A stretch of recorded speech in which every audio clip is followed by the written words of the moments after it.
Title చూసి shock అవ్వకండి. రష్మి అనగానే గుంటూరు టాకీస్ ఫేమ్ రష్మి అనుకునేరు.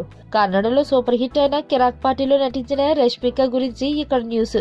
ప్రస్తుతం హరిశంకర్ దర్శకత్వంలో దువ్వాడ జగన్నాథ్ మూవీలో నటిస్తున్న అల్లు అర్జున్ ఆ మూవీ కంప్లీట్ అయ్యాక స్టార్ రైటర్ వకంత వంశీ దర్శకత్వంలో చిత్రం మొదలు పెట్టనున్నాడు. ఈ మూవీకి నా పేరు సూర్య అనే టైటిల్ ను కన్ఫర్మ్ చేశారట. అయితే రీసెంట్ గా ఈ మూవీ గురించి మరో ఆసక్తికరమైన వార్త ఒకటి టాలీవుడ్ నగరాల్లో చక్కర్లు కొడుతుంది. అదేంటంటే ఈ సినిమాలో అల్లు అర్జున్ సరసన కన్నడ హీరోయిన్ ను రష్మికను ఎంపిక చేశారట. 2016 డిసెంబర్ లో విడుదలైన కన్నడ చిత్రం కిరిక్ పార్టీలో హీరోయిన్ గా చేసిన రష్మిక నటనకు గాను మంచి ప్రశంసలు దక్కాయి. అందుకే ఆమెను హీరోయిన్ గా తీసుకోవాలని ఆలోచన చేసిన వంశీ తాజాగా హైదరాబాద్ లో ఆమెపై టెస్ట్ షూట్ కూడా నిర్వహించారట. అందులో ఆమె పెర్ఫార్మెన్స్ చూసి బన్నీ అండ్ కో బాగా ఇంప్రెస్ అయ్యారని, దాదాపు ఆమెను ఖాయం చేశారని సమాచారం వినిపిస్తుంది.